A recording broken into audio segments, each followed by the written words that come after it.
Hi everyone, welcome back to Banusami Kitchen.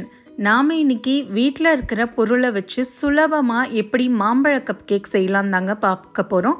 இப்போ நமக்கு மாம்பழ சீசன், குட்டீஸ்களும் வீட்ல லீவ்ல இருப்பாங்க. அவங்க கிட்ட இந்த ரெசிபியை கொடுத்து செய்ய சொல்லுங்க. ரொம்ப ஈஸியான ரெசிபிங்க. அவன்லாம் எதுவுமே தேவையில்லை. வாங்க எப்படி செய்யலாம்ன்றதை பார்ப்போம். வீடியோக்குள்ள போறதுக்கு முன்னாடி மறக்காம subscribe பண்ணுங்க and bell icon-ஐ click பண்ணுங்க. ஒரு கப்பு ரவை எடுத்துக்கோங்க. உப்புமாக்கு சேர்ப்போம் பார்த்தீங்களா, அந்த ரவை தாங்க எடுத்திருக்கேன். நீங்கள் எந்த கப்பில் ரவையை அளந்தீங்களோ கடைசி வரைக்கும் அதே கப்பு தாங்க யூஸ் பண்ணணும். நான் மெஷர்மெண்ட் கப் எடுத்திருக்கேன். இதை மிக்ஸி ஜாரில் சேர்த்துக்கோங்க. இது கூட 2 டேபிள் ஸ்பூன் அளவுக்கு மைதா சேர்த்துக்கோங்க. இது கூடவே கொஞ்சமாக ஒரு 1/4 டீஸ்பூன் அளவுக்கு உப்பு, அரை கப்லேருந்து 3/4 கப் அளவுக்கு சர்க்கரை சேர்த்துக்கோங்க. மாம்பழம் ரொம்ப இனிப்பாக இருந்ததுன்னா அரை கப்பே போதுங்க. இதை நல்லா ஃபைன் பவுடராக அரைச்சி எடுத்துகிட்டு வந்துடுங்க. பாருங்கள், இந்த மாதிரி ஃபைன் பவுடராக அரைச்சி எடுத்துகிட்டு வரணுங்க. அப்போ தான் நல்லாயிருக்கும் நமக்கு கேக் சாப்பிட. இதில் நாம் 1 கப் அளவுக்கு பழுத்த மாம்பழத்தை எடுத்துக்கோங்க. நீங்கள் எந்த வெரைட்டி மாம்பழம் வேணாலும் எடுத்துக்கணுங்க. ஆனால் நல்லா பழுத்து இருக்கணும், ஸ்வீட்டாக இருக்கணும். 1 கப் அளவுக்கு இதில் மாம்பழத்தை சேர்த்துட்டேன். இது கூட அரை கப் அளவுக்கு தயிர் சேர்த்துக்கோங்க. சில்லுன்னு தயிர் சேர்க்காதீங்க, கொஞ்சம் நேரம் வெளில எடுத்து வச்சுட்டு சேர்த்துக்கோங்க. அரை கப் அளவுக்கு பால், 1/4 கப் அளவுக்கு ரீஃபைண்ட் ஆயில் சேர்த்துக்கோங்க. நல்லெண்ணெய்லாம் சேர்க்கக்கூடாதுங்க, நார்மல் பிளெயின் ரீஃபைண்ட் ஆயில் தான் சேர்க்கணும். இது எல்லாத்தையும் சேர்த்துட்டு நல்லா மைய அரைச்சி எடுத்துகிட்டு வந்துடுங்க. தயிர் பால் சில்லுன்னு சேர்க்கக்கூடாதுங்க, ரூம் டெம்பரேச்சரில் தான் சேர்க்கணும். கொஞ்சம் நேரம் வெளில எடுத்து வச்சுட்டு அதுக்கப்புறம் தான் இதில் சேர்த்து அரைக்கணும். இதை எல்லாத்தையும் ஒரு பவுலில் போட்டுட்டு தட்டை போட்டு மூடி ஒரு 10 நிமிஷம் அப்படியே இந்த மாவை ஊற விட்டுருங்க. 10 நிமிஷத்துக்கு அப்புறம் நம்ம பார்ப்போம்.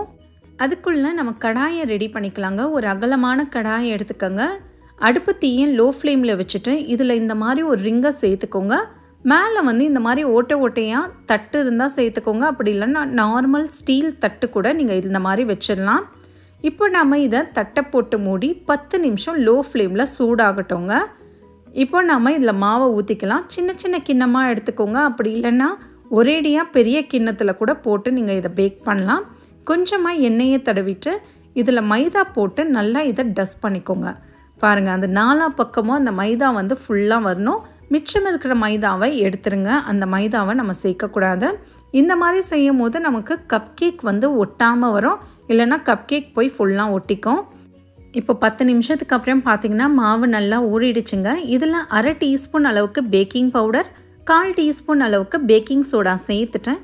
இதை நல்லா கலந்து விட்டுக்கோங்க. கடைசியாக தாங்க பேக்கிங் பவுடர் பேக்கிங் சோடா சேர்க்கணும். அப்போ தான் நமக்கு நல்லா உப்பெல்லாம் வரும் கப் கேக்கு. ரொம்ப ஈஸியான ரெசிபி, குட்டீஸ் கூட இதை ஈஸியாக செஞ்சு முடிச்சிடுவாங்க. மாவுடைய கன்சிஸ்டன்சி பாருங்கள், ரொம்ப திக்காகவும் இல்லாமல் இந்த அளவுக்கு தான் இருக்கணும். ரொம்ப சப்போஸ் திக்காக அந்த பட்சத்தில் நீங்கள் 1 டேபிள் ஸ்பூன் மில்க் சேர்த்துக்கலாம், பால் சேர்த்துக்கலாம். இப்போ எடுத்து வச்சிருந்த மாவை இந்த கிண்ணத்தில் பாதி மட்டும் நிரப்புங்க. முழுசாக நிரப்பிடாதீங்க, ஏன்னா பேக்கிங் பவுடர் பேக்கிங் சோடாலாம் போட்டிருக்கோம். அது நல்லா உப்பி வரும். பாதி பாதியாக இந்த மாதிரி நிரப்பிட்டு இதுக்கு மேலே கொஞ்சமாக நறுக்கின முந்திரி பருப்பை நான் சேர்த்துருக்கேன். இது ஆப்ஷனல் தாங்க. இப்போ நம்ம கடாய் நல்லா சூடானதுக்கப்புறம் நம்ம எடுத்து வச்சுருந்த கப் கேக் கிண்ணத்தை இதில் வச்சுருங்க. லைனாக இந்த மாதிரி எத்தனை அளவுக்கு கொள்ளுதோ அந்த அளவுக்கு வைங்க. இப்போ தட்டை போட்டு மூடி லோ ஃப்ளேமில் 25லேருந்து 30 நிமிஷம் வைங்க போதும். இதுவே நீங்கள் அவனில் பேக் பண்ணுறீங்க அப்படின்னா 170 டிகிரி செல்சியஸில் 10 நிமிஷம் வைங்க. 10லேருந்து 15 நிமிஷம். எனக்கு பார்த்தீங்கன்னா ஒரு 20-25 நிமிஷத்தில் கப் கேக் ரெடி ஆகிடுச்சு. ஒரு குச்சியை வச்சு குத்தி பாருங்கள், க்ளீனாக வந்துச்சு அப்படின்னா கப் கேக் ரெடின்னு அர்த்தம். இதை எல்லாத்தையும் ஒரு கரண்டியை வச்சு வெளில எடுத்துருங்க. இது கம்ப்ளீட்டாக ஆறணுங்க. சப்போஸ் அந்த குச்சியில் கொஞ்சமாக மாவு இருந்தது அப்படின்னா நீங்கள் ஒரு 10 நிமிஷம் எக்ஸ்ட்ரா பேக் பண்ணி எடுத்துக்கலாம். கம்ப்ளீட்டாக ஆறின பிறகு அந்த சைடு கார்னர்ஸ்லேருந்து எல்லாம் எடுத்து விட்டிங்கன்னா கப் கேக் அழகாக அதுவே தானாக விழுந்துருங்க. செம்ம சாஃப்டாக இருக்குங்க. இது நீங்கள் வீட்டில் குட்டீஸ்ங்களுக்கு செஞ்சு கொடுங்க, அந்த அளவுக்கு டேஸ்ட்டாக இருக்குன்னு சொல்லுவாங்க. இதே அளவுகளோடு ட்ரை பண்ணுங்கள், உங்களுக்கும் இது சூப்பராகவே வரும். ட்ரை பண்ணி பார்த்துட்டு எப்படி வந்ததுன்றதை கமெண்ட்ஸில் சொல்லுங்கள். மறக்காமல் சப்ஸ்கிரைப் பண்ணுங்கள் அண்ட் பெல் ஐக்கானை கிளிக் பண்ணுங்கள். தேங்க்யூ ஃபார் வாட்சிங்.